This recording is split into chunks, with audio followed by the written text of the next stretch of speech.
다 같이 이사야 57장입니다. 이사야 57장 1절에서 8절. 오늘은 범법의 자식 거짓의 씨. 범법의 자식 거짓의 씨. 이사야 57장 4절 말씀 같이 읽습니다. 이사야 57장 4절 같이 읽습니다. 너희가 누구를 향해 너희 자신을 과시하느냐? 너희가 누구를 향해 입을 크게 벌리며 혀를 내미느냐? 너희는 범법의 자식이요 거짓의 씨가 아니냐? 하나님께서 사람을 이렇게 무시하실 수가 없어요. 그렇죠?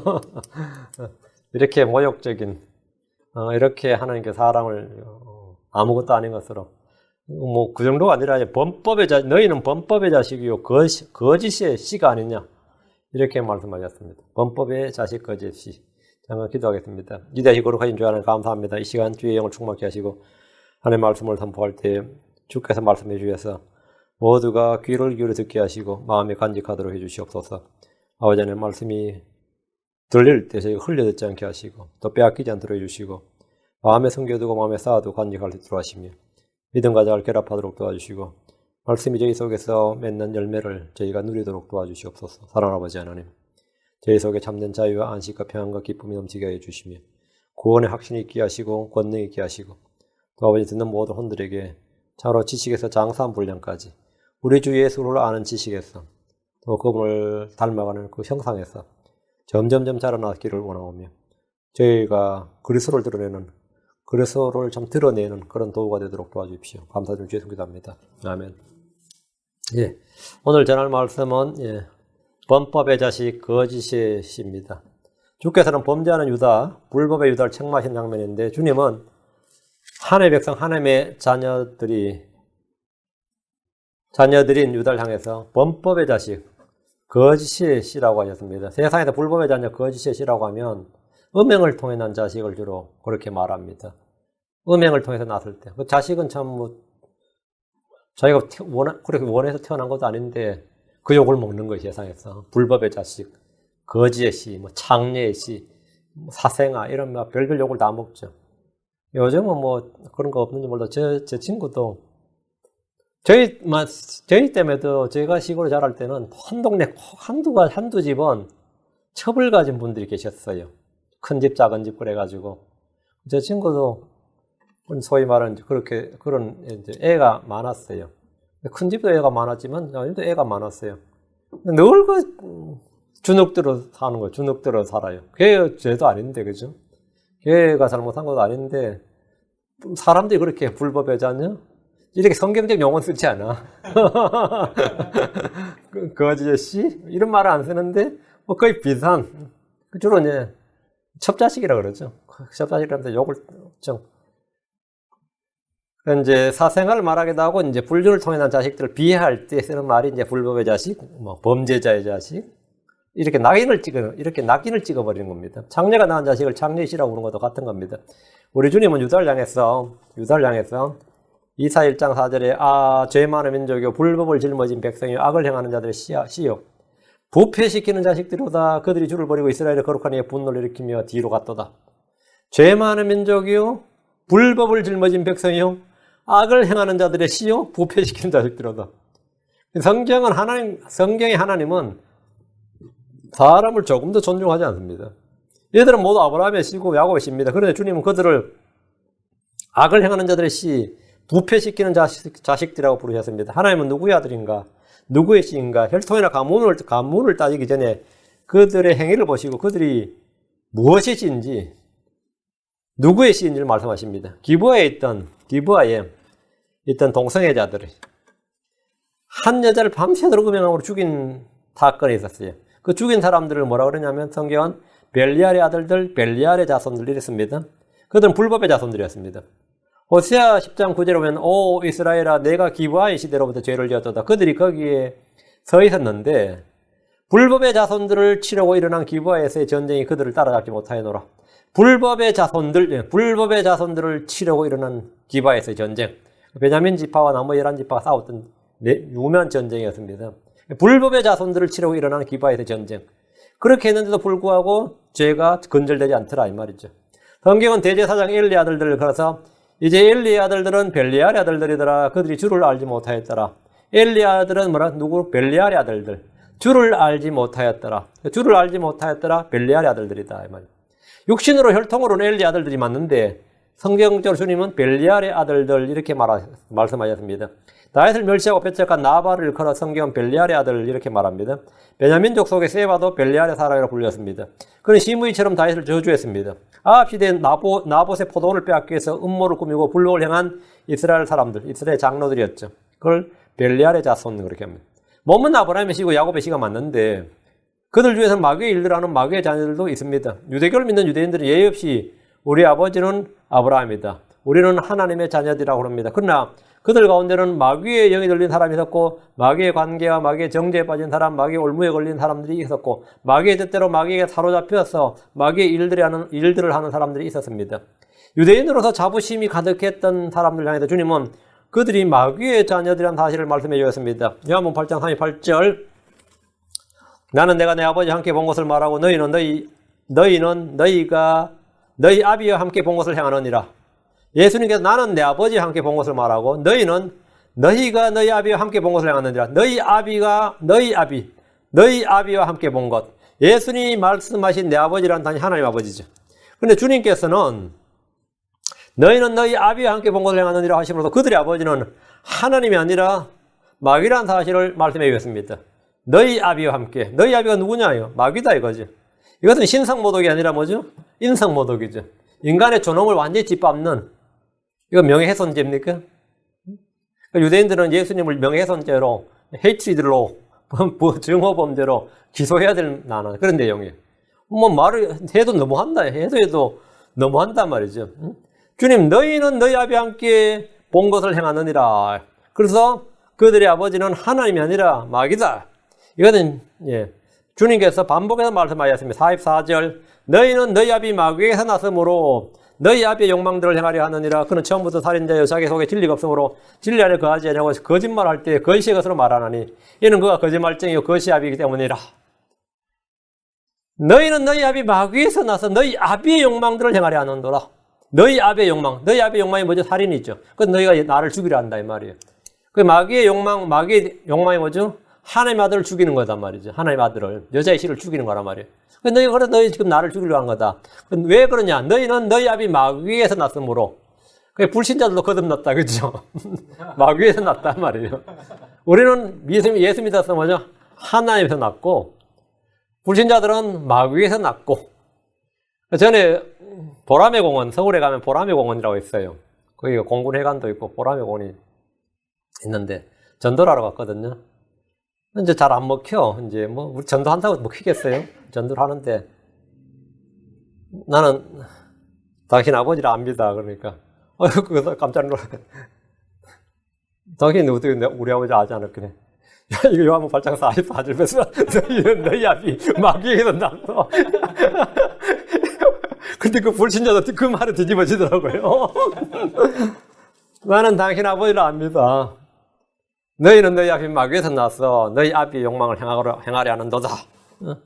그는 처음부터 살인자여 자기 속에 진리가 없으므로 진리 안에 거하지 아니하고. 하여튼 우리도 그때 혈기가 강해서 참 많이 그랬죠. 그럼 상대방이 어떨 것 같아요? 그래 맞죠? 그럴 것 같아요? 예. 아무도 이 말 듣고 좋아할 사람 없어요. 그죠? 너희 아비는 마귀다. 그는 처음부터 살인자요, 거짓말쟁이요, 거짓의 아비다. 너희는 마귀의 자녀들이다. 이게 주님이 하신 말씀입니다. 그러니까 주님은 항상 말씀을 다이렉트로, 직설적으로 딱 하셨어요.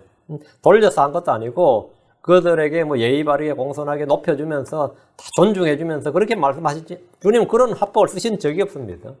언제나 그냥 그대로 말씀하셨죠. 이게 지금 지금 다 보면 엄청난 말들이에요. 이 땅에 저마다 육신의 아버지가 있듯이 영의 아버지가 있습니다. 우리 아버지는 진리의 말씀으로 나를 낳으신 하나님이십니다. 하나님은 우리를 성령으로 다시 태어나게 하셨습니다. 그러나 어떤 사람은 마귀의 자녀들입니다. 요한일서 3장 10절에 이로써 하나님의 자녀들과 마귀의 자녀들이 드러나나니 세상에 두 자녀가 있다는 거예요. 하나님의 자녀들과 마귀의 자녀들이 드러나나니 누구든지 의를 행하지 아니한 자는 자기 형제를 사랑하지 아니한 자는 하나님께 속하지 아니하느니라. 하나님의 자녀들과 마귀의 자녀들이 드러난다. 오늘 인본주의자들은 인간의 존엄성을 말하고 모든 사람은 다 하나님의 자녀이고 모든 사람에는 그 속에 하나님이 부여해준 신성의 불꽃이 있다고 하지만 이는 거짓입니다. 모두가 하나님의 자녀 아닙니다. 예수를 믿는 자가 하나님의 자녀고 예수를 믿지 않는 마귀의 자녀입니다. 모두가 하나님의 자녀예요. 이 세상 사람 다 하나님의 자녀라고 아닙니다. 마귀의 자녀예요. 어떤 사람들은 분명히 마귀의 자녀들입니다. 모든 이스라엘이 다 아브라함의 씨가 아닙니다. 로마서 9장 7절에 또한 그들이 아브라함의 씨라고 해서 나 아이들은 아니기 때문이라. 오직 이삭 안에서 내 씨가 부름을 받으리라. 모두가 다 아브라함의 씨는 아니다. 주님 유다를 향해서 말씀하시기를 이사야 30장 1절 주가 말하노라 반역하는 자녀들에게 화가 있을지어다 그들이 내게서 떠나지 않는 계획을 그들이 내게서 나지 않은 계획을 세우며 내 영으로 말미암지 않는 덕계로 덮나니 이로써 그들이 죄를 다하는도다. 반역하는 자녀들에게 반역하는 자녀들 그들은 믿음의 자녀들 순종하는 자녀들이 아니었다 이 말입니다. 그래서 이사야 3장 9절 이것은 반역하는 백성이요 거짓말하는 자녀들이며 주의 법을 들으려 하지 아니하는 자녀들이니라. 이것을 할 때 이 사람은 이들은 반역하는 백성이요 거짓말하는 자녀들이요 주의 법을 들어야 하지 아니하는 자녀들이니라. 이것이 하나님께서 보시는 유다의 모습이었습니다. 거짓말하는 자녀들 즉 거짓의 씨란 말입니다. 거짓의 아비는 마귀입니다. 거짓의 아비는 마귀예요. 모든 거짓의 시조가 마귀입니다. 에스겔 2장 4절 그들은 뻔뻔하고 마음이 뻣뻣한 자손들이니라. 내가 너를 그들에게 보내노니 너는 그들에게 이르기를 주 하나님이 같이 말하노라 하라. 그들은 뻔뻔하고 마음이 뻣뻣한 자손들이니라. 유다는 뻔뻔하고 마음이 뻣뻣한 자손들이라고 합니다. 하나님은 사람의 마음을 보십니다. 그들의 생각과 상상을 다 아십니다. 누구의 자손인가, 어느 가문인가, 어느 민족인가 외모를 자랑할 것이 아닙니다. 이스라엘이 다 이스라엘이 아니고 유대인이라고 해서 다 왕국의 자손들이 아닙니다. 인류는 모두 한 피로부터 나왔지만 모두가 하나님의 자녀는 아닙니다. 교회를 다닌다고 해서 그 속에 모두 하나님의 씨, 생명의 씨, 그 씨가 들어있는 건 아닙니다. 하나님 이 세상 모든 사람들을 농부가 알곡과 가라지를 나누듯이 둘로 나누십니다. 둘로 나누신데 마태복음 13장 38절 40절에 밭은 세상이요 좋은 씨는 왕국의 자손들이오되 가라지는 그 사악한 자의 자손들이니라. 좋은 씨는 왕국의 자손들, 가라지는 그 사악한 자의 자손들이니라. 가라지를 뿌리는 원수는 마귀요 수확하는 때는 세상 끝이요 거두는 자들은 천사들이니 그런즉 가라지를 모아 불에 태우는 것 같이 이 세상 끝에도 그러하니라 했습니다. 두 부류의 사람이 있습니다. 하나님의 자녀가 있고 마귀의 자녀가 있다 그랬죠. 왕국의 자손들이 있고 사악한 자의 자손들이 있습니다. 지금 우리는 왕국의 자손들입니다. 우리는 약속의 상속자들입니다. 우리는 하나님의 아들들입니다. 우리 안에는 하나님의 씨가 머물러 있습니다. 에베소 2장 2절 3절 5장 6절 에베소 2장 2절 3절 지나갈 때 너희가 그것들 가운데서 이 세상 행로를 따라 걸으며 공중의 권세 잡은 통치자 곧 지금의 불순종의 자녀들 가운데서 활동하는 영을 따라 걸었느니라. 지금의 불순종의 자녀들, 불순종의 자녀들, 지금 불순종의 자녀들. 지나간 때는 우리도 다 그들 가운데서 우리 육신의 욕심 안에서 생활하며 육신과 생각 욕망을 이루어 다른 사람들 같이 본래 진노의 자녀들이었으나 불순종의 자녀들, 진노의 자녀들. 불순종의 자녀들, 진노의 자녀들란 말에 주목하시고요. 우리가 다시 태어나기 전에 우리는 하나님의 자녀가 아니라 진노의 자녀, 불순종의 자녀, 사악한 자의 자녀, 마귀의 자녀들이었다 이거예요. 에베소 5장 6절 아무도 헛된 말들로 너희를 속이지 못하게 하라. 이것들로 인하여 하나님의 진노가 불순종의 자녀들에게 임하느니라. 불순종의 자녀들에게 임한다. 불순종의 자녀들, 예수 그리스도를 믿는 우리는 하나님의 자녀이고 순종의 자녀들입니다. 로마서 8장 16절 성령께서 친히 우리 영과 더불어 우리가 하나님의 자녀인 것을 증언하시나니 성령께서 우리가 하나님의 자녀인 걸 증언한다. 그래서 우리는 하나님을 아버지라고 부르는 겁니다. 우리는 빛의 자녀들입니다. 너희는 다 빛의 자녀요 낮의 자녀니라. 우리는 밤이나 어둠에 속하지 아니하느니라 했습니다. 자, 본문을 봅니다. 자, 이사야 57장 와서 1절 의로운 자가 멸망할지라도 그것을 마음에 두는 자가 없고 긍휼이 풍성한 자들이 끌려갈지라도 의로운 자가 다가올 재앙을 피하여 끌려간 줄로 깊이 생각하는 자가 없도다. 이것이 세상의 인심이죠. 의로운 자가 멸망할지라도 그것을 마음에 두는 자가 없습니다. 긍휼이 풍성한 자들이 끌려갈지라도 거기에 대해서 깊이 생각하는 자가 없습니다. 빌리그레함이 몇 년 전에 죽었죠. 빌리그레함 죽었다고 누가 그 마음에 둬요? 여러분 지금 빌리그레함 죽었다 애통합니까?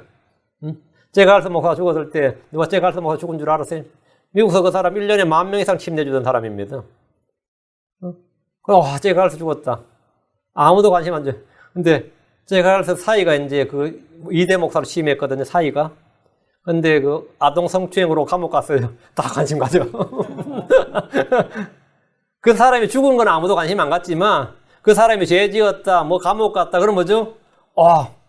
조영기 죽으면 관심 가질 것 같아요. 근데 조영기가 뭐 했다 하면 관심 안 가져요. 그거 다 뭐 초미의 관심사지. 무슨 짓 했는데 그러면서 조영기의 파리의 연인이 누구냐 그러고 뭐 그런 거는 다 관심 가져요. 그 파리의 연인이 있다던데요. 저도 뭐 찾아봐서 파리의 연인이 누군지. 이 목사가 대체 무슨 짓 하고 다니는 거야. 이러면서 사람들이 의인이 죽는 것에 관심 없습니다. 의인이 죽는다고 침례 요한이 죽는다고 예루살렘 사람들이 뭐 어떤 관심을 가졌을 것 같아요. 침례 요한이 죽는다고. 사도 바울이 로마에서 목 잘려 죽을 때 누가 뭐 했을 것 같아요? 아무 관심 안 가졌어요. 아무도. 이것이 세상 인심이. 마음에 두는 자가 없다 이거야. 긍휼이 풍성한 자들이 끌려갈지라도 거기에 대해서 깊이 생각하는 자가 없다 했습니다. 세상 그렇게 사는 게 아니야. 다 쓸데없는 짓이었어. 뭐 이런다 오히려. 오히려 악한 세상은 이런 사람의 죽음을 기뻐합니다. 의로운 아벨은 사악한 가인에게 죽임을 당했습니다. 의로운 나봇은 사악한 이세벨에게 죽임을 당했습니다. 침례 요한은 악한 헤롯과 헤로디아에게 죽임을 당했습니다. 야곱은 악한 헤롯에게 죽임을 당했습니다. 그때 누가 그것을 마음에 뒀습니까? 아무도 없습니다. 그것을 마음에 두는 자가 없고란 말씀대로 사람들은 의인의 죽음에서 아무렇지도 않습니다. 요즘 언론은 스포츠스타나 연예인의 죽음에 대해서 훨씬 더 많은 관심을 갖습니다. 예전에 저희 때 스타 홍콩 배우 중에 하나가 장국영이었던가 그러네. 키도 조그마고 인물도 별로 못 났는데 하여튼 대스타였어요. 근데 걔가 어때 뛰어내렸던가 하여튼 그래 자살을 했는데 한국 신문에서 난리도 아니야. 근데 걔가 동성애자였거든요. 그 자기 재산 동성애인한테 물려주고 뭐 뛰어내렸는데 그걸 가지고 그렇게 마음 아파한 사람이 많았어요. 응? 막 그렇게 마음 아파한 사람이. 그 타락한 연예인 하나 죽어도 뭐 그렇게 난리치지만 의인이 죽은 죽음에 대해서는 아무도 관심 안 갖습니다. 한때 유명했던 사람이 죽어봐야 신문에 조그만 보고란에 한두 줄 언급합니다. 그게 전부예요. 사도 바울이 죽을 때, 베드로가 죽을 때 그것을 마음에 둔 사람이 누가 있습니까? 아무도 없습니다. 몇몇 크리스천들이 잠시 마음에 두었겠지만 그래도 이제 다 육신을 벗고 하늘에 가서 좋겠구나 뭐 그 정도 끝이지. 거기에 대해서 뭐 애통해하고 그런 건 없다면 금방 잊혀집니다. 금방 잊혀져요. 히브리 11장 3절에 돌로 맞기도 하고 톱으로 잘리기도 하며 시험을 받기도 하고 칼로 죽임을 당하기도 하며 양가죽과 염소 가죽을 입고 떠돌아다니며 궁핍과 고난과 고통을 당하였으니 의인들이 이렇게 고통을 당했어도 이들 다 의인들이었죠. 하나님 인정하는 믿음의 사람들이 돌에 맞고 톱으로 잘리고 시험을 하고 칼로 죽임을 당했습니다. 궁핍과 고난과 고통을 당했어요. 그렇다고 누가 이들에게 신경이 났습니까? 아무도 관심 갖지 않습니다. 계시록 13장 10절에 포로로 끌고 가는 자는 포로로 끌려갈 것이요 칼로 죽인 자는 반드시 칼로 죽임을 당하리니 여기에 성도들의 인내와 믿음이 있느니라. 성도들이 포로로 끌려가고 칼로 죽임을 당할 때 그들은 그냥 파리 목숨처럼 죽임을 당하는 겁니다. 이 일에 대해서 깊이 생각하는 자는 아무도 없습니다. 대환란 때 두 증인이 이 땅에서 3년 반을 증언했습니다. 그들은 죽임을 당합니다. 그때 사람들이 보이는 반응이 뭐였습니까? 계시록 11장 10절 이 두 대언자가 땅에 가는 자들의 고통을 줬으므로 땅에 가는 자들이 그들로 인해 기뻐하고 즐거워하며 서로 선물을 보내니라 하더라. 서로 선물. 그 두 증인 죽었다고 서로 선물 기뻐하고 즐거워하며 서로 선물 보내더라는 거예요. 이것이 세상 인심입니다. 성경은 의인들의 죽음이나 긍휼이 풍성한 자들의 죽음, 그들이 죽는 죽음이 다가올 재앙을 피하여 끌려가는 것이라고 말합니다. 다가올 재앙을 피하여 끌려가는 것. 이거 참 의미 있는 말씀이죠. 왜 그들이 죽느냐? 다가올 재앙을 피하여 끌려간 것이다. 때로 죽음은 최상의 피난처고 최고의 은신처입니다. 그럼 잡아와 그랬는데 지금 죽었어요. 그럼 뭐 했대? 죽었어요. 그럼 끝이에요. 그럼 잡아와. 죽여버리고 싶은데 이미 죽었다니까? 그럼 뭐 할 말이 없는 거죠. 계시록 6장 9절에 보면 제단 아래 죽임을 당한 혼들이 있습니다. 계시록 6장 9절 그분께서 다섯째 봉인을 여신 뒤에 내가 제단 아래에서 하나님의 말씀과 자기들이 간직한 증언으로 인해 죽임을 당한 자들의 혼들을 보았는데 하나님의 말씀과 자기들이 간직한 증언으로 인해 죽임을 당했다요. 그 의인들의 죽음이죠. 얘들은 더 큰 환난, 더 큰 재앙을 피해서 그 전에 죽어서 제단 아래 있는 거예요. 제단 아래 있는 지금. 주님께서 어떤 사람은 죽음에서 구출하시지만 어떤 사람은 죽음에 처하도록 그냥 두시는데 이것은 다가올 재앙을 피하도록 하신 배려입니다. 하나님께서 어떤 사람은 젊은 나이에, 어떤 사람은 어린 나이에, 어떤 경우는 태에서 데려가기도 하십니다. 그런데 이에 대해서 깊이 생각하는 사람이 거의 없습니다. 이에 대해서 깊이 생각하는 사람이 거의 없어요. 우리는 주께서 생사화복을 주관하시며 자신의 뜻대로 행하시는 것과 그것이 선하고 옳다는 사실을 잘 압니다. 그런데 거기에 대해서 깊이 생각하는 사람은 별로 없다. 우리는 생각하죠. 우리는 생각해요. 20대 죽든지 뭐 10대 죽어도 다가올 재앙을, 그 사람에게 다가올 재앙을 피하게 해서 주님께서 데려가셨다. 이렇게. 2절. 그는 화평 속으로 들어갈 것이요. 그는 지금 의인들, 긍휼이 풍산자들이 그는 화평 속으로 들어갈 것이요. 죽음을 지금 이렇게 말하는 겁니다. 자기의 곧바람 속에서 걷는 자들은 다 자기 침상에서 안식하려다. 자기 침상에서 안식하려다. 자, 죽었어요. 그게 안식이다 이거예요. 죽음을 뭐라고? 화평 속으로 들어간 것이고 안식하는 것이다. 의로운 자의 멸망, 긍휼이 풍성한 자들이 끌려간 것을 불운이나 불행이나 정죄, 저주라 하지 않고 그는 화평 속으로 들어갈 것이오 그럽니다. 죽음은 화평 안식이라고 합니다. 주의 성도들의 죽음은 불행이 아닙니다. 성경 말하기를 시편 116편 15절 주의 성도들의 죽음은 그분의 눈앞에서 귀중하도다. 성도들의 죽음은 그분의 눈앞에서 귀중하도다. 주의 성도들의 죽음은 귀중한 겁니다. 주님의 눈앞에서 귀중하다. 의인의 죽음은 귀합니다. 아벨의 죽음부터 대환란이 끝나는 그날까지 의인들은 끊임없이 피를 흘립니다. 그들의 죽음은 주의 눈에 귀중합니다. 주님은 의로운 자, 주의 성도의 죽음을 귀하게 여기신다는 겁니다. 그는 화평 속으로 들어갈 것이요. 이 땅에서 삶을 끝내고 죽는 죽음은 혼의 안식이고 화평입니다. 이 땅에서 크리스천들의 죽음은 육신 가운데 사는 것보다 훨씬 더 좋은 겁니다. 그러다 빌립보서 1장의 3절에 떠나서 그리스도와 함께 있기를 바라며 내가 둘 사이에 끼어 있느니라. 그것이 훨씬 더 좋으나 떠나서 그리스도와 함께 있는 것이 훨씬 더 좋다 이거예요.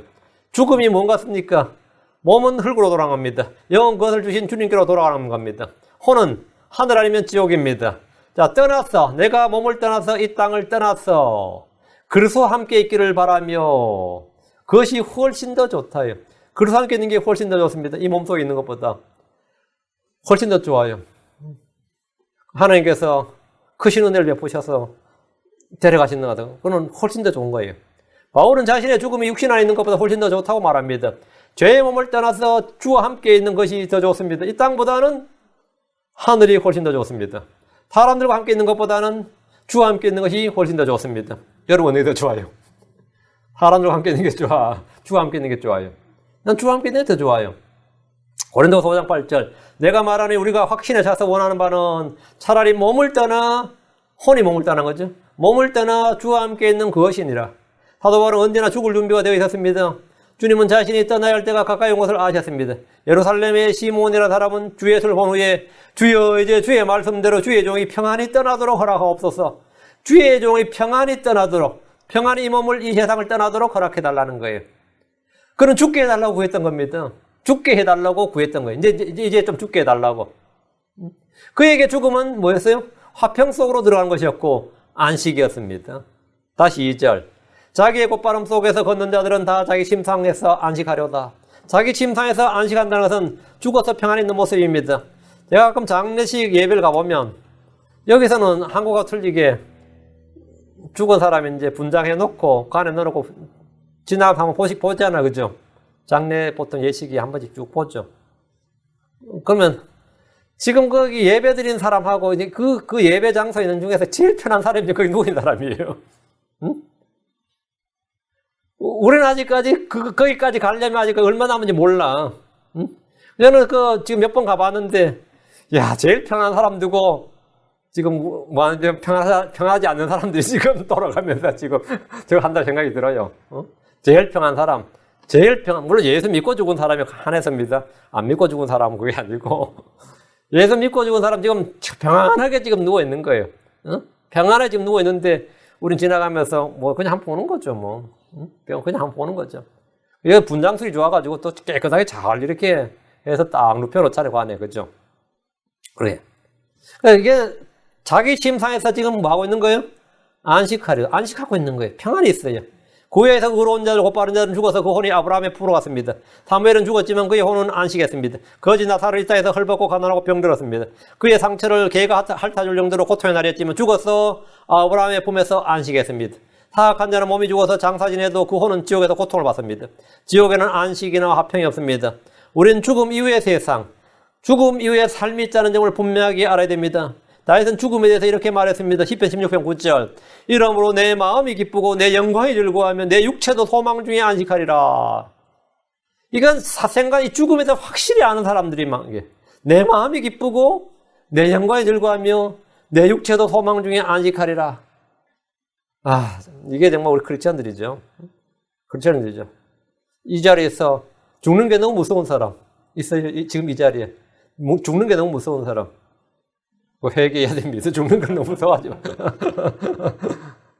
죽는 게 너무 아쉽고, 막 나는 죽으면 안 되는데, 지금 죽으면 안 되는데 싶고, 막 그런 거 있으세요? 지금 죽어도 돼요. 안 되긴 뭐 안 돼. 지금 여러분 중에 지금 죽으면, 안 될 사람 있어요? 안 될 사람 아무도 없어요. 그럼 오히려 내 마음이 기쁘고, 내 영광이 즐거워하며, 내 육체도 소망 중에 안식하려다. 이게 돼야 되는데, 이게 돼야 돼. 그래서 다윗은 자신의 몸이 죽으면 혼이 지옥에 남겨지지 않고 때가 되어 부활한다는 사실을 알았습니다.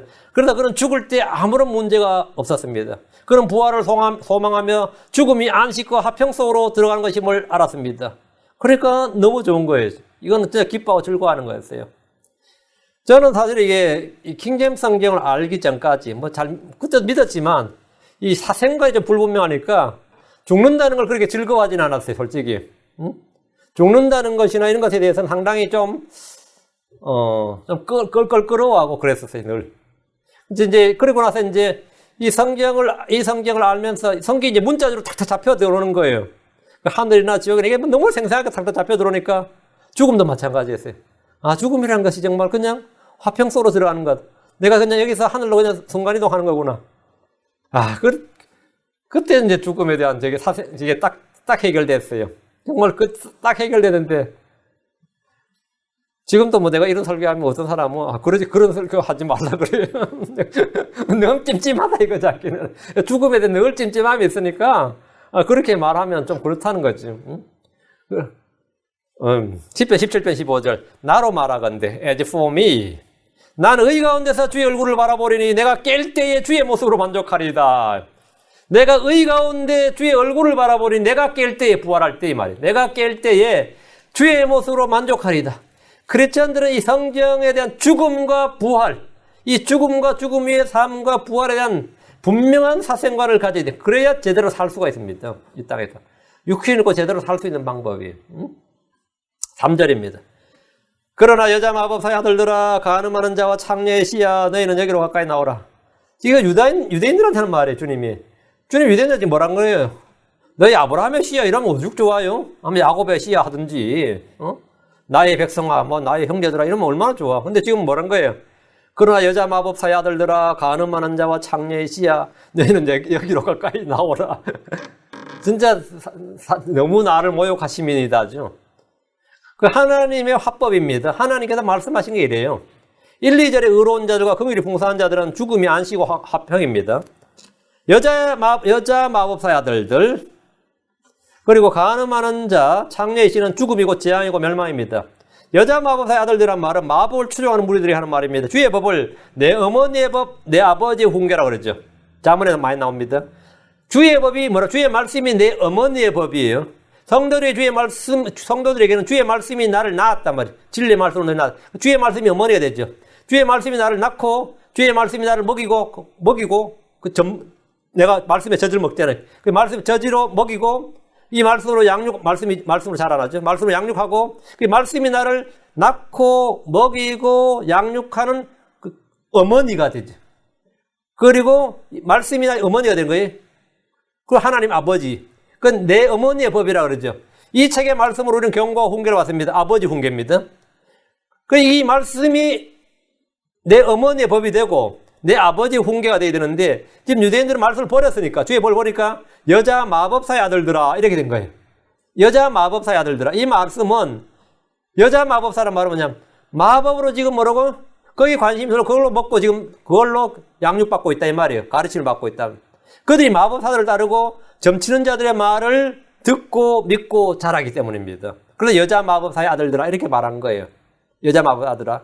거짓 예언자들은 점치는 자들이었습니다. 그들이 행하는 이적과 표적과 권능은 성령의 역사가 아니라 마법이었습니다. 간음하는 자와 창녀의 씨야, 이 말씀은 육신적으로 간음, 음행, 세교에 빠진 자들을 말하기도 하지만 일반적으로 우상숭배 같은 영적 음행을 말합니다. 율법은 간음과 음행을 불법으로 강력하게 금지합니다. 바알 숭배자들은 음행에 굉장히 관대합니다. 창녀라고 하면 가장 유명한 사람이 라합이죠. 성경에서 길라 사람 입다가 창녀 아들이었습니다. 주님 어머니가 창녀라고 해서 그 출신, 그 태생을 문제 삼지는 않았습니다. 사람들이 입다한테 창녀의 씨야 할지 몰라도 하나님께서 입다한테 창녀의 씨야 그러진 않아요. 지금 이것은 육신적인 걸 문제 삼는 게 아니죠. 주님은 주의 법을 버린 유다를 마법사의 아들들, 간음하는 자, 창녀의 씨라고 그랬던 겁니다. 이건 영적인 문제인 거죠. 주님은 이들에게 너희는 여기로 가까이 나오라고 하셨는데 이는 그들을 책망하시고 그들의 죄를 밝히 드러내시기 위해서입니다. 이것은 구원으로의 초청이 아니라 심판으로의 부르심입니다. 심판으로의 초청이죠. 4절 너희가 누구를 향해 너희 자신을 과시하느냐? 너희가 누구를 향해 입을 크게 벌리며 혀를 내미느냐? 너희는 범법의 자식이요 거짓의 씨가 아니냐? 주님은 자기를 자랑하고 과시하는 유다를 책망하셨습니다. 사람은 누구나 어느 정도 과시욕이 있습니다. 뭔가를 자랑하고 싶은 게 있어요. 아마 이거 없는 사람은 아무도 없을 겁니다. 응? 누구나 자랑하고 뽐내고 싶어하는 마음이 있습니다. 이것이 없으면 삶의 즐거움이 없고 삶의 의미가 없고 열등감에 찌들어 사는 이들이 수두룩합니다. 주님은 유다에게 너희가 누구에게 자신을 과시하고 누구를 향해 입을 벌려 자랑하느냐고 책망하셨습니다. 근데 내가 자랑하고 싶은 게 있는데 자랑거리가 없으면 뭐예요? 조상 자랑이라도 해야죠. 자식 자랑이라도 해야 직성이 풀립니다. 제가 어떤 자랑하는 사람 이야기 들었는데 제일 했던 게 자기 성이 박씨야. 그런데 우리나라 박씨들이 다 안 먹여 살리는데 그게 내가 뭔 말이냐 했더니 박세리, 박찬호. 내가 얼마나 뭘 자랑할 게 없어. 박씨 자랑을 자기 성씨를 자랑하자고요. 박씨가 한국의 자랑이는 다 유명한 사람 다 박씨라는 거예요. 내가 박씨들이 그렇게 많았나? 근데 그때 할 때는 슈퍼스타들이 그랬었던 것 같아. 그런 사람도 있었고 한 번 어느 마켓에 갔는데요. 상당히 얼굴이 익은 사람이 근데 저도 그 사람을 모르고 그 사람도 저를 몰라요. 근데 성도가 서로가 얼굴은 좀 읽은 거야. 퍼밀리어야. 저도 약간 멈칫대고 이름도 얼굴도 기억이 안 나는데 약간 문제 멈칫했고 그 사람도 약간 멈칫하는데 서로가 이제 이러면서 어디서 봤더라 이러는 거죠. 그런 기억이 있었어요. 그러면서 나는 잘 모르겠다 하고 이제 잘 모르겠다 하고 그런데 그분이 나보고 한눈에 그냥 목사인 줄로 아는 거예요. 그러면서 맞네 목사는 그래요. 혹시 우리 교회 오신 분은 아니 같은데 혹시 인터넷이나 이런 거 봤나 보다 그런 생각이 들어요. 나보고 링컨길에 어느 교회 다녀보이더라고요. 그래, 나도 아는 교회인데, 자기 딸내미 이번에 메디컬 스쿨 갔다고 얼마나 잘하고 그때 시작했는데, 30분간 붙들려서 꼼짝 이거 말 들었어요. 마켓에서 30분간 붙들려서 자기 딸내미 메디컬 스쿨 간 이야기를 들었는데, 그 다음 하는 말이 걸작이야. 목사님도 메디컬 스쿨 나오거나 하버드 로스쿨을 나왔으면 어느 성도가 목사님 말 안 듣겠느냐 이거야. 내가 메디컬 스쿨도 로스쿨도 안 나왔는데 나보고 나를 책망하는 거야. 목사님 그런 실력이 있었으면 메디컬 스쿨이나 로스쿨 나왔으면 어느 성도가 목사님한테 감히 덤벼들고 까불겠냐 이거야. 야, 그 내가 진짜 뻘쭘해졌어. 나 그런 거 안 나왔는데. 그런데 막 큰 소리 치는 거예요. 그래서 제가 그 교회 다니는 다른 분한테 내가 내가 마켓에서 당신 교회 다니는 이런 사람을 만났는데 한 주도 안 빠지고 그 이야기 합니다. 그래. 우리 교회 그 이야기 하러 나온다는 거예요, 그분이. 그 이야기 하러 나온대. 유명하더라고요. 내가 참, 자랑을 해야 직성이 풀리는 거 자랑을 해야. 내가 그 집에 그 딸내미가 하나밖에 없어요. 그랬더니 아들 하나도 있는데 그냥 개판에서 말 안 해요. 그래. 아들 하나는 개판이라서 아예 그래서 아무도 그 집에 아들이 있는 줄 모를 정도로 말을 안 한다. 이게. 딸내미 말만 하니까. 그 이야기 하는 거예요. 그 사람의 육신의 본성 중 하나가 뭐죠? 자기를 자랑할 건 없으니까. 근데 자식이 있어요. 자랑하는 거예요. 아니면 조상 자랑도 해요. 뭐가 자랑해요. 주님께서는 유다에게 너희가 누구에게 자신을 과시하고 누굴 향해 지금 입을 벌려 자랑하느냐 이거예요. 주님은 자신을 과시하고 자랑하는 그들에게 딱 한마디 하셨어요. 너희는 범법의 자식이요 거짓의 씨가 아니냐. 너희는 범법의 자식이요 거짓의 씨가 아니냐. 그들의 정수리에 대못을 박는 말씀을 하셨습니다. 사람이 자신을 알면 수치와 부끄러움 뿐입니다. 자랑하고 뽐내고 수대며 과시하는 것은 자기 자신을 잘 모른다는 증거입니다. 주를 알고 그분 앞에 한 번이라도 서본 사람이라면 자신이 티끌과 재에 불과한 자요, 부정한 자요, 부패한 자요, 가증한 자요, 죄 많은 사람이요, 공고하고 비천한 사람이요, 아무것도 아닌 자요, 헛것보다 더 헛것이다요. 죄인들 중에 우두머리에 불과할 뿐임을 알게 됩니다. 그것은 뭐예요? 주의 빛비추임을 받은 사람은 다 그걸 알게 돼요. 내가 나는 nothing이고 나는 사람이 아니요 벌레니라 이렇게 알게 돼요. 정말 나는 내 뭐 최상의 상태에도 헛될 뿐이다. 이런 걸 알게 되는 거예요.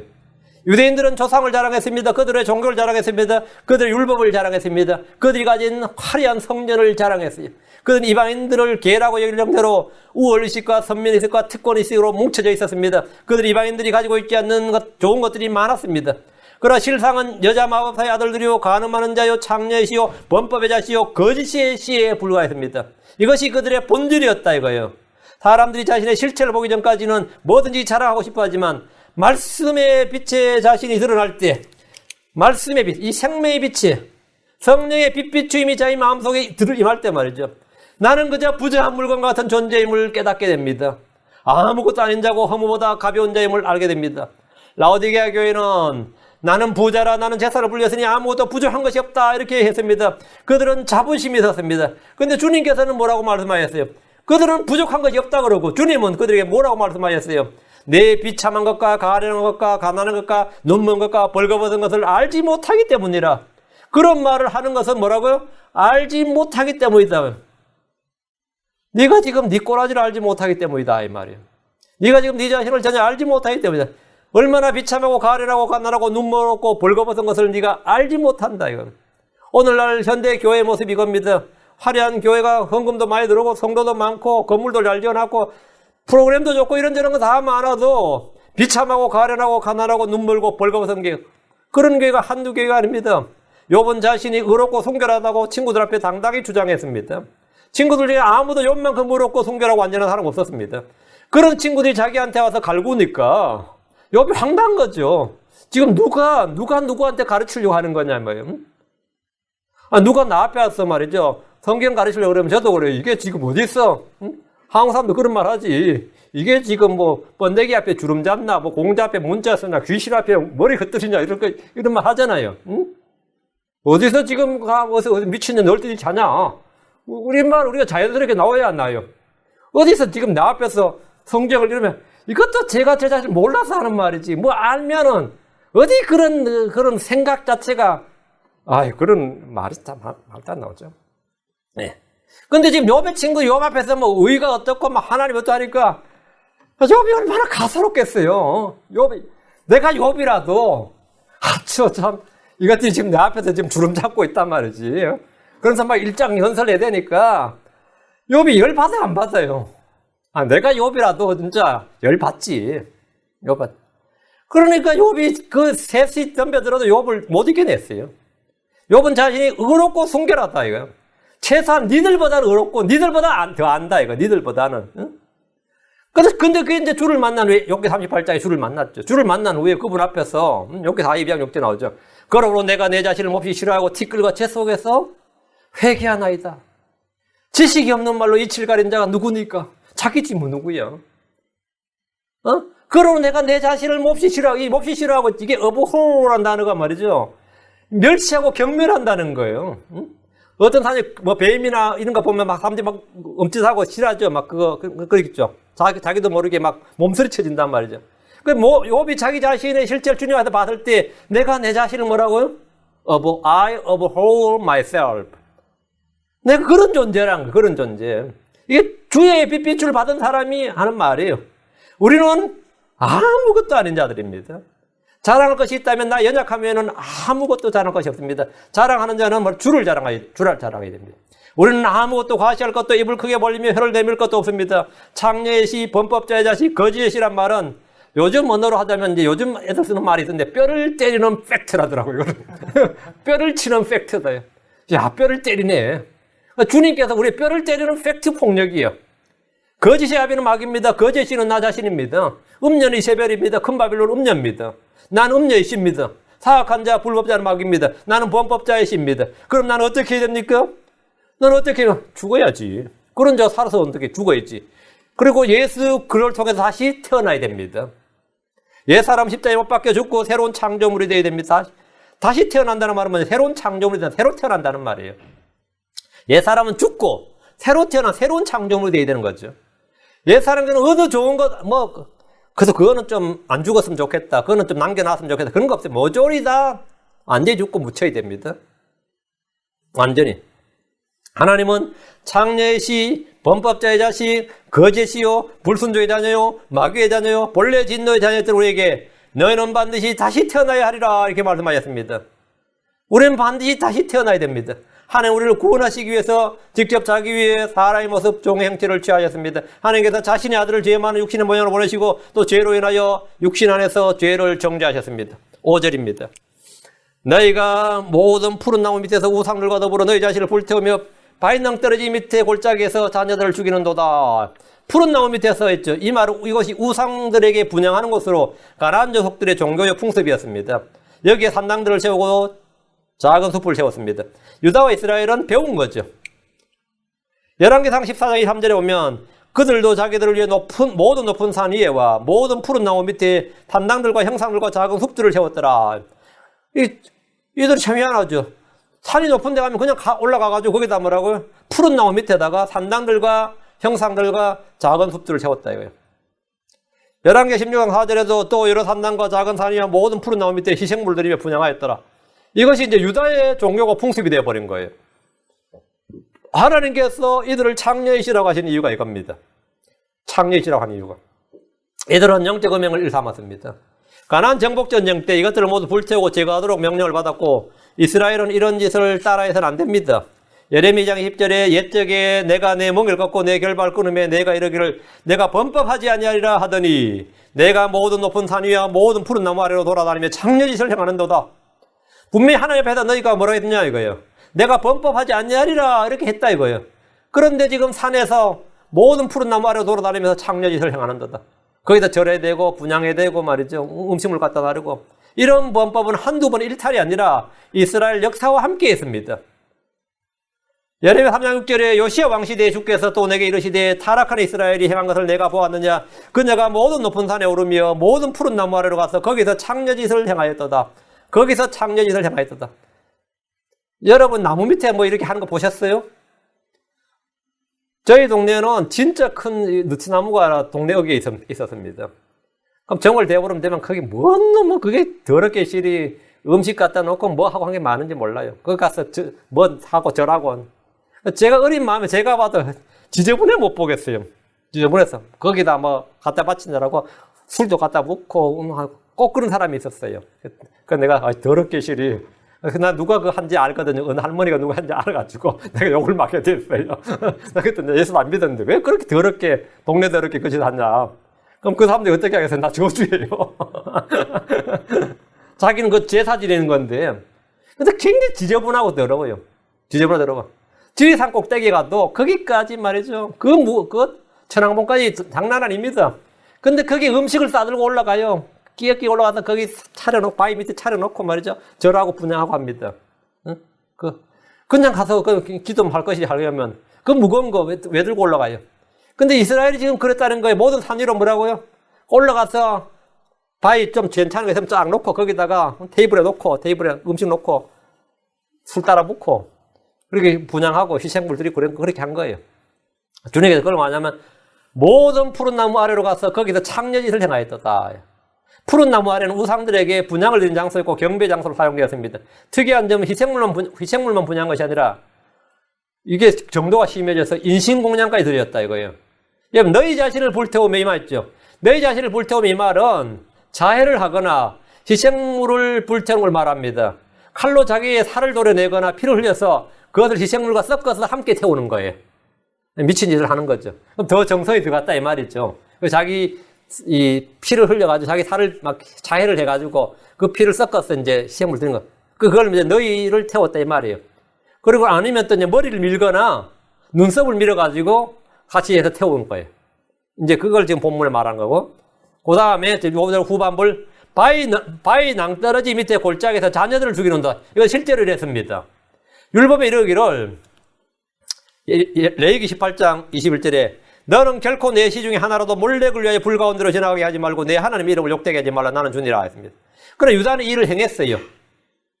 열왕기 16장 3절 4절에 이스라엘 왕들의 길로 걸으며 또 참으로 주께서 이스라엘 자손 앞에서 쫓아내신 이교도들의 가지하는 일들을 본받아 자기 아들을 불 가운데로 지나가게 하고 또 여러 산당과 작은 산 위와 모든 푸른 나무 밑에서 희생물 드리며 분양하였더라. 자녀들을 인신공양으로 드린 일은 가장 사악한 종교 행위였고 가증한 일이지만 유다 땅에서 공공연하게 행해졌다는 것은 성경에 수차례 기록되어 있습니다. 흰놈의 골짜기에 도벳의 산당을 세워서 자기 아들, 딸들을 불에 태웠습니다.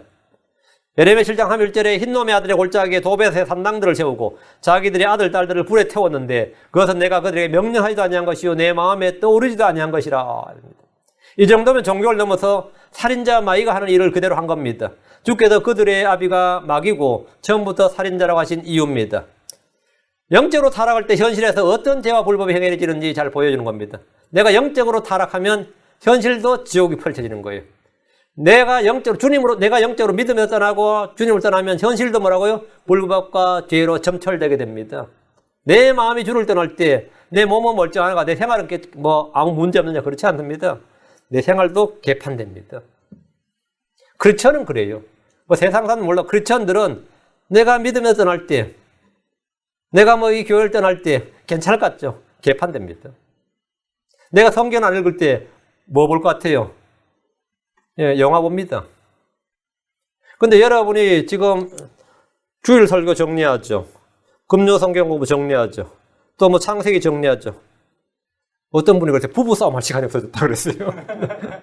아니, 하다 미에 이거 쓰다 보니까 남편하고 부부싸움 할 시간이 없다. 부부싸움 할 시간도 없어졌대요. 신날 때마다 이거 책상에 앉아 노트 펴가지고 하다 보니까 거기서 어디 감히 개콘 볼 시간이 어디 있겠어. 이거 쓰기도 바쁜데. 그러다 보면 한 줄 확 지나버리는 거예요. 응? 말씀과 저절로 뭐가 되는 거죠? 예, 저도 자기도 모르게 동화가 되는 거예요. 근데 안 하면 뭐 할 것 같아요? 예, 먹방 보고 있습니다. 같이 침 흘립니다. 성경 안 보고 먹방 보면서 같이 침 흘려요. 그리고 드라마 보면서 같이 빠져들어요. 요럴 되면 드라마 보는 사람도 있죠. 특히 아줌마들 드라마 많이 보지. 아침엔 아침 드라마 보고 저녁엔 저녁 드라마 보고 오늘 굳이 그럼 주말에 주말 드라마 보고. 그러니까 말씀 아무리 들어봐야 싹 다 빼앗기 있죠. 오늘 가서 토요일 주말 드라마 한번 보세요. 오늘 낮에 들은 말씀 기억날 수가 없지. 싸그리 다 빼앗깁니다. 현실은 사람이 무엇에 거하느냐에 따라 결정납니다. 주 안에 거하는 사람, 주의 말씀에 거하는 사람, 주의 법 안에 있는 사람은 그것을 떠났을 때 현실은 지옥이 펼쳐지는 거예요. 거짓과 술장과 음행과 살인 같은 불법이 넘치게 됩니다. 내가 주를 따라갈 때 내 현실이 그냥 그렇게 됩니다. 6절입니다. 시내의 매끄러운 돌들 가운데서 내 몫이 있나니 그것들이 내 몫이니라. 내가 그것들에게 음료 헌물을 붓고 음식 헌물을 바쳤거니와 내가 이런 것들로 위로를 받겠느냐. 시내의 매끄러운 돌들 가운데 내 몫이 있다는 것은 그들이 시내의 매끄러운 돌들을 찾아서 그것으로 형상을 만들었기 때문입니다. 저도 시내의 매끄러운 돌들을 어릴 때 많이 찾았어요. 많이 찾아가지고 어떤 돌들은 부싯돌로도 쓸 수 있습니다.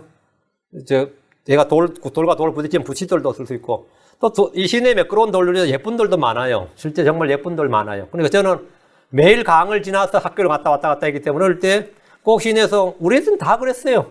집에 예쁜 돌 많이 주워다가 갖다 놓고 했었죠. 그러면 어른들은 이게 뭘 갖고 왔냐 그러는데 어린 마음에 그게 예쁘더라고. 예쁜 돌들 많아요. 어쩌면 진짜 특이한 돌도 있고 예쁜 돌이 많아요. 진짜 매끄러운 돌들은 딱 하죠. 거기다 글자를 세게 가지고 두기도 하고 그렇게 많이 한지. 이스라엘 사람들이 지금 내가 어릴 때 했던 그릇을 한 거죠. 그 뭐냐면 예쁜 돌을 구해가지고 예쁜 돌을 구해가지고 거기다 그걸로 형상을 새기는 거예요. 그리고 그걸 갖고 다니는 거죠. 고짓을 한 거죠. 일반적으로 이제 큰 형상을 만들려면 산에서 돌을 떼야죠.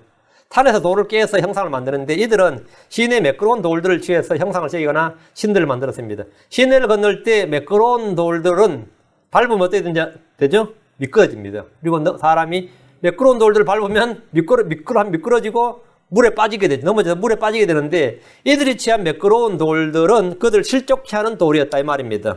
실족케 하는 돌이었다. 그것들이 내 몫이니라. 내 몫은 뭐냐? 너희는 실족과 타락이다. 백슬라이딩이다 이 말이에요.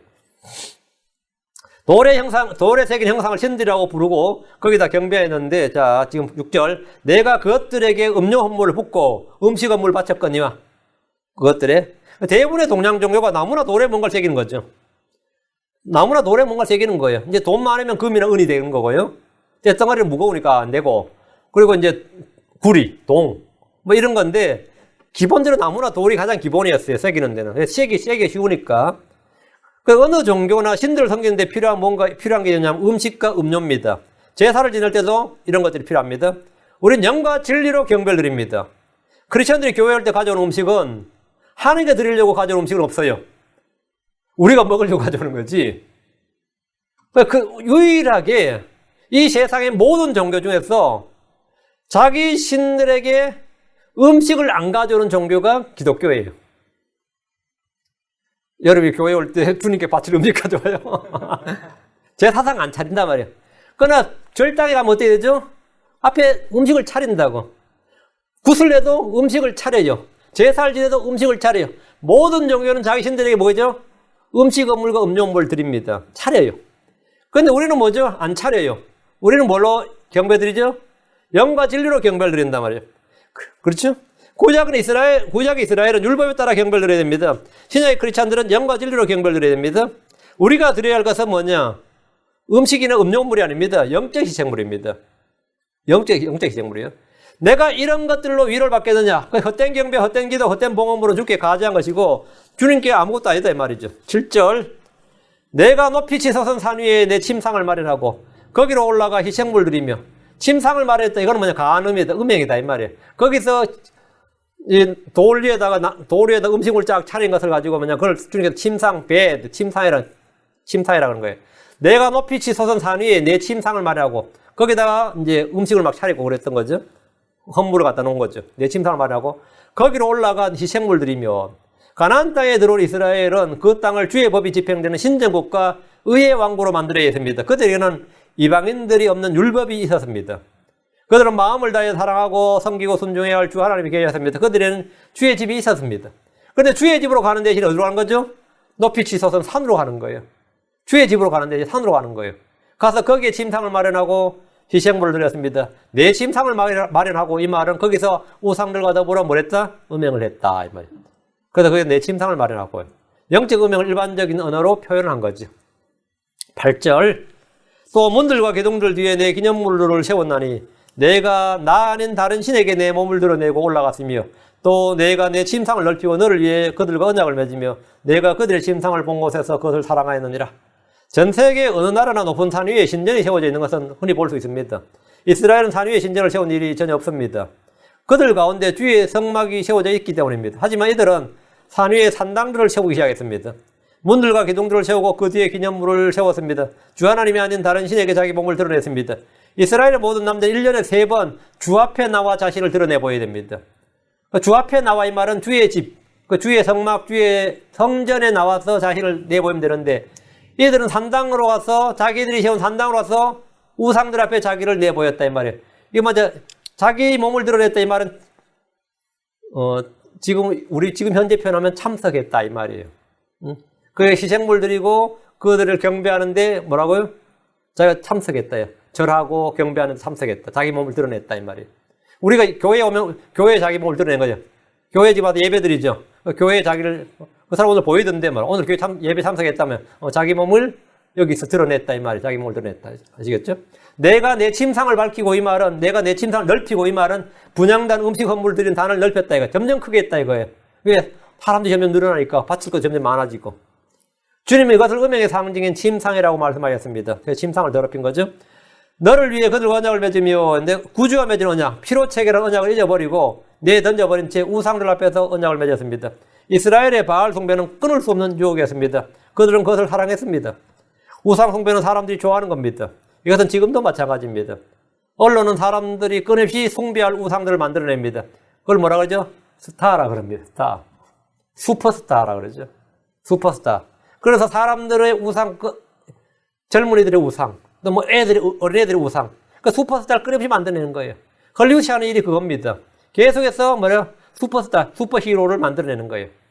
그래서 그걸 제공해 주는 거죠. 보라고. 그리고 마음속에 그렇게 되고 싶은 욕망과 열망을 불러일으키고 요즘도 외계인들까지 막 소개하고 신들 막 소개하고 뭐 그런 게 한 거죠. 그 슈퍼스타를 높여주는 거예요. 아이들의 우상이나 사람들의 우상을 만들어내는 겁니다. 사람들이 그것을 뭐한다?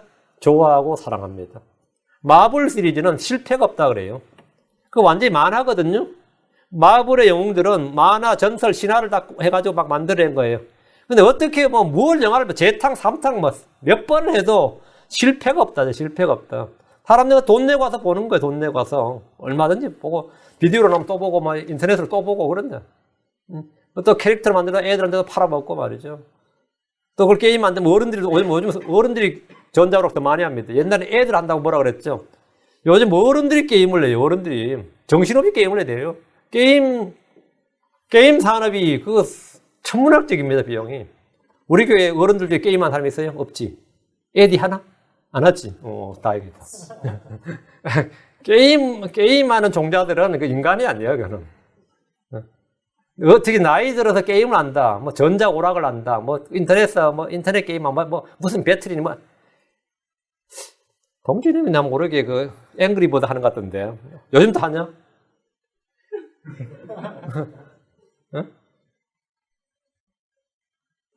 그거 말이에요. 나이 다 들어서. 근데 어른들이 많이 해요. 게임 중독자 많습니다. 게임 진짜 많아요. 이게 전부 다 그런 거 뭐냐. 사람들이 그걸 뭐냐. 왜 그게 되냐. 재미있으니까 되죠. 아니에요. 사람들이 그걸 좋아하고 사랑하는 거예요. 그 수요가 있으니까 끊임없이 공급자가 나타나는 거예요. 수요가 있으니까. 끊임없이 그걸 내놓는데 왜? 계속 산다고. 그 게임기가 비싸요. 장난 아닙니다. 여러분 게임기 괜찮은 거 사려면 그것도 컴퓨터 한 대 값입니다. 그리고 소프트웨어는 또 사야 되고. 이 땅의 마지막 슈퍼스타는 누굴 같아요? 적글소입니다. 그 우상목자인 적글소예요. 그럼 그걸 다 앞에서 다 절하고 경배하는 겁니다. 절하고 경배하고 표받으러 그러면 뭐 먼저 뭐 손 내밀지, 뭐 이마에 받고 손에 받고 막 그냥 내미는 거죠. 왜? 그게 슈퍼스타다 말이죠. 슈퍼스타라. 크리스천들이 뭐 연예인 좋아하고 뭐 그런 거 하는 거는 뭐 그건 진짜로 회개해야 됩니다. 그렇죠? 크리스천들은 그런데 관심을 기울일 수가 없는 거죠. 그런 마음 자체가 갈 수가 없는 거죠. 예, 자, 오늘 여기까지 하고 예, 다음 시간에 계속하겠습니다. 범법자의 자식 거짓의 씨라는데 우리는 하나님의 씨가 우리 안에 머물러 있다. 우리는 하나님의 자녀들이고 예, 순종의 자녀들이고 거짓의 씨가 되면 안 되죠. 예, 하나님의 말씀은 참임, true, 참된 말씀, 참된 진리, 예, 참 하나님. 예, 거짓의 씨가 아니라 예, 참 하나님의 말씀이 우리 안에 씨로 영원히 가합니다. 그러니까 영원히 가는 씨다. 영원히 가는 씨. 썩지 아니한 씨, 영원히 가는 씨. 그 말씀으로 우리가 그 씨앗으로 우리가 거듭났고 그 말씀으로 우리가 자라납니다. 자, 기도합시다. 위대하고 거룩하신 주 하나님 감사합니다. 주 하나님께서 은혜를 베풀어 주셔서 주의 영을 충만케 하시고 오늘 선포된 모든 말씀을 성도들이 잘 듣고 잘 또 배우고 잘 익히고 또 마음에 간직할 수 있도록 이걸 잘 정리해서 쌓아두게 하시고 또 성경을 직접 찾아서 과연 말씀이 그러한가 상고할 수 있도록 해주시길 원합니다. 하나님 아버지는 그래서 말씀으로 확인하고 저희가 그 말씀을 믿고 살아갈 수 있도록 도와주시옵소서. 의인은 믿음으로 살리라 하신 말씀대로 저희가 믿음으로 살기를 원합니다. 저희가 성령으로 살기를 원하며 저희 육신의 힘으로 사는 것이 아니라 아버지 하나님 참으로 하나님 주신 은혜로 하나님 주신 힘으로 주님께서 공급하신 그 힘으로 살기를 원합니다. 아버지 하나님 건전한 소원을 가진 건전한 영을 가진 또 하나님의 영을 지닌 모든 성도들에게 위로부터 지혜와 명철을 쏟아부어 주시고 힘을 더하여 주시길 간구합니다. 피곤하거나 지치지 않도록 도와주시옵소서. 세상을 이기는 힘을 주십시오. 감사드리고 주의 성기도합니다. 아멘. 아멘.